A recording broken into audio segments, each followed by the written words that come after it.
4 essential goals to achieve in Ramadan. As we welcome the blessed month of Ramadan, it is essential to remind ourselves of what we need to gain from this sacred time. There are 4 key aspects that should be the focus of our efforts during this month, each one serving as a pillar to transform our lives for the better. 1.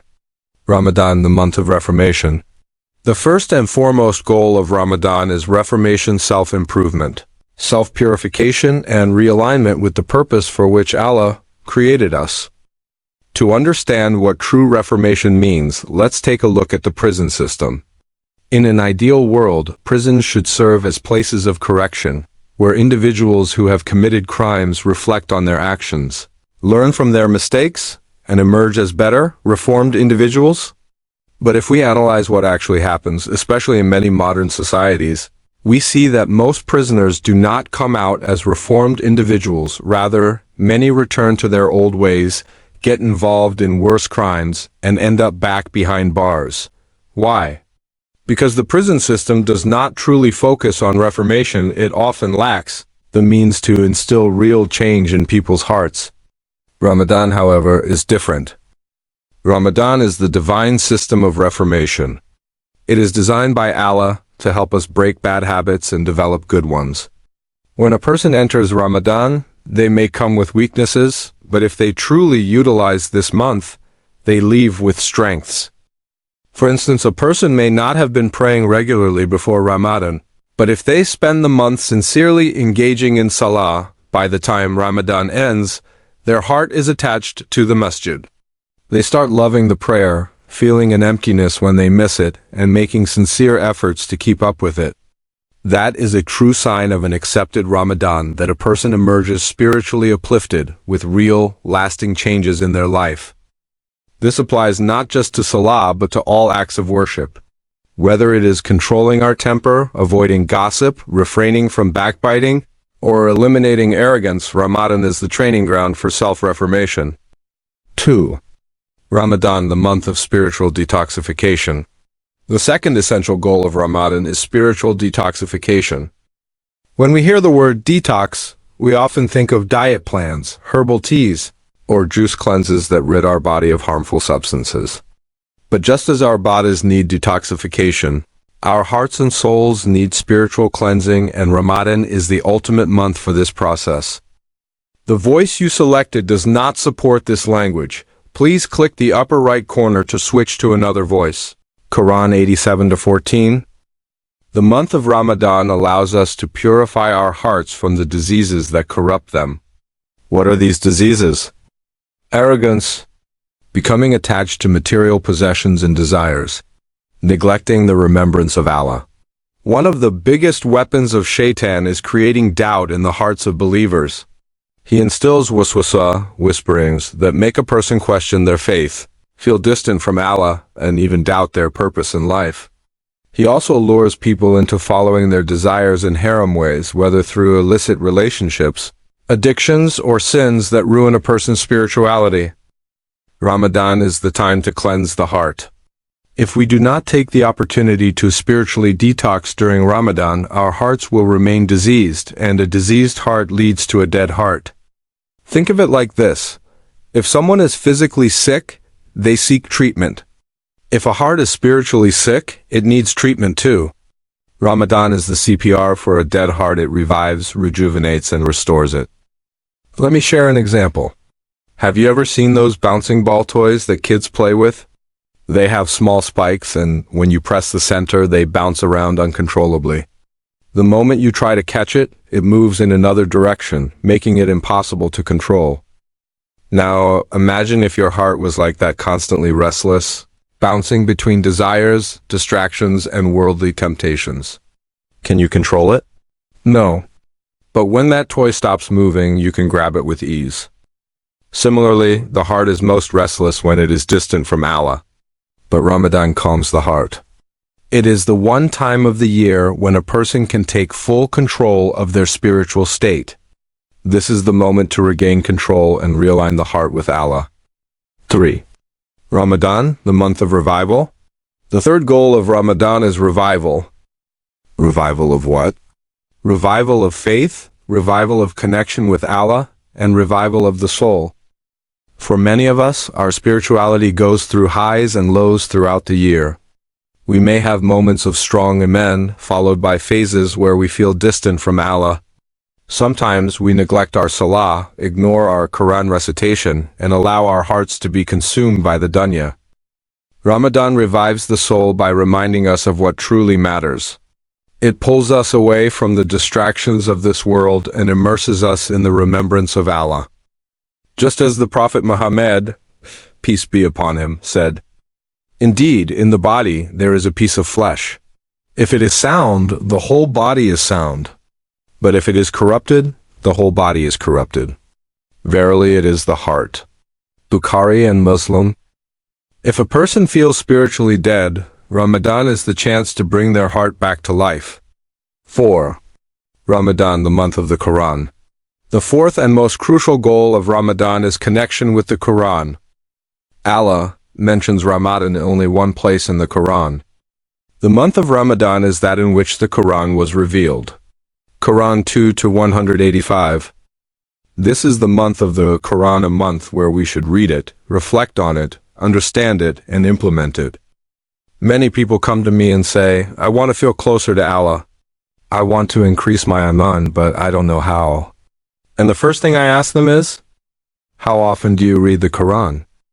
If someone is not reading the Qur'an consistently, of course, they will feel disconnected. The Qur'an is our guide, our light, and our direct connection with Allah. Think about how many non-Muslims have embraced Islam simply by reading the Qur'an, sometimes not even in Arabic, but in translation. The Qur'an has the power to penetrate hearts because it is not just a book, it is divine revelation. And Ramadan is the best time to start. Conclusion. If we want to have a meaningful Ramadan, we must focus on these 4 essential aspects: reformation, transforming ourselves for the better; detoxification, cleansing our hearts from spiritual diseases; revival, rekindling our connection with Allah; Qur'an, strengthening our relationship with the Book of Allah. If we work on these 4 things, by the end of Ramadan, we will not be the same person we were when we started.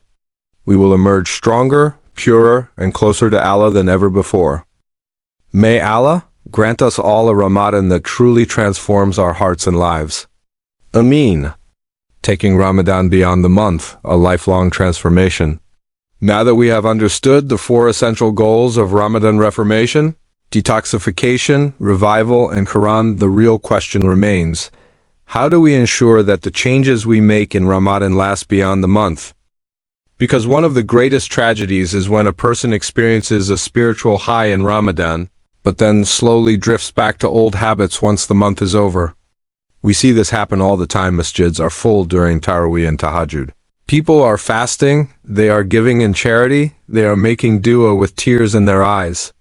But then, when Eid comes, it's as if they return to their previous state, forgetting everything they gained during the month. Ramadan is not meant to be a temporary phase of goodness, it is meant to be a launchpad for long-term transformation. 1. Carrying the spirit of Ramadan throughout the year. Ramadan teaches us discipline, nafs, desires, guard our tongues and stay. But what happens after Ramadan? Do we continue the good habits or do we let them slip away? Here are some practical ways to carry the spirit of Ramadan throughout the year. A. Keep up with fasting. Fasting is not just for Ramadan.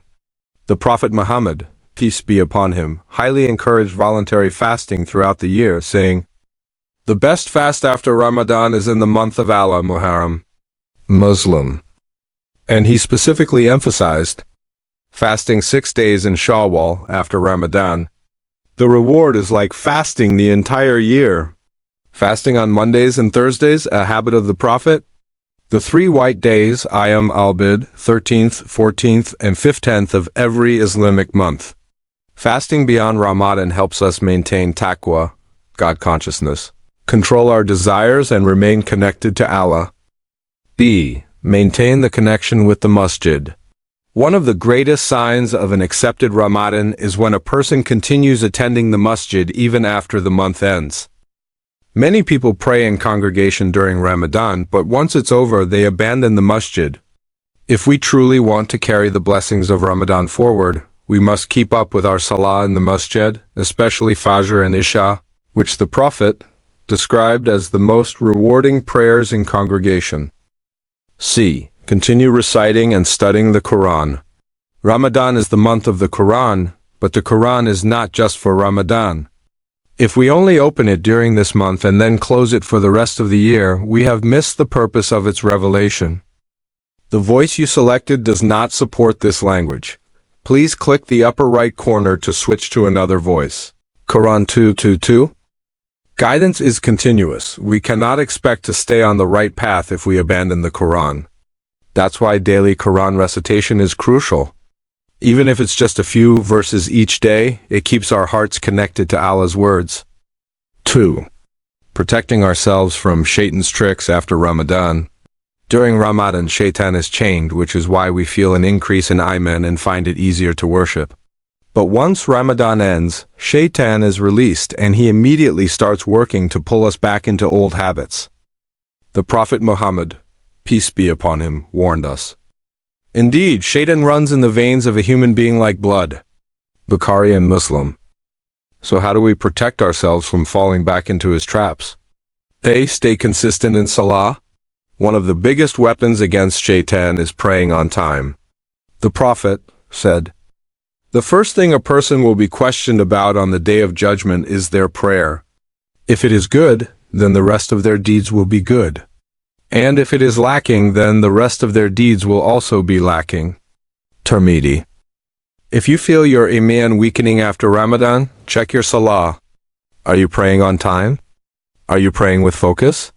Salah is our direct connection to Allah, and the stronger that connection is, the harder it is for Shaytan to influence us. Avoid falling back into old sins. Shaytan's biggest trick is to slowly pull us back into our past sins. For example, if a person stopped listening to haram music in Ramadan, Shaytan will whisper, "It's just one song, what's the harm?" If a person guarded their tongue in Ramadan, Shaytan will tempt them to gossip and backbite again. If a person lowered their gaze in Ramadan, Shaytan will try to make them return to haram glances. We must be vigilant. Sin is addictive, and if we let our guard down, we can fall back into our old ways. 3. The true sign of an accepted Ramadan. One of the greatest indicators that our Ramadan was accepted is that we continue doing good deeds after the month ends. The voice you selected does not support this language. Please click the upper right corner to switch to another voice. If our hearts remain attached to Allah beyond Ramadan, if we continue our acts of worship, and if we see positive changes in our character, then this is a sign that our Ramadan was successful. But if we return to our old ways without any lasting improvement, then we should seriously reflect. Did we truly benefit from Ramadan, or was it just a temporary phase? Final words: make a commitment. As Ramadan comes to an end, we must make a firm commitment to continue the journey of self-improvement. The lessons we learned during this month should not be forgotten. They should become a foundation for a better life moving forward. Let's ask ourselves, what positive habits did I develop in Ramadan? What bad habits did I successfully break? How can I ensure I don't fall back into those sins? What steps will I take to stay connected to the Quran and Salah? If we keep these questions in mind and take action, then by the will of Allah, we will not just experience Ramadan, but we will live by its lessons for the rest of our lives. May Allah allow us to make the most of this Ramadan, grant us steadfastness in our Iman, and bless us with a life filled with Taqwa, sincerity, and devotion.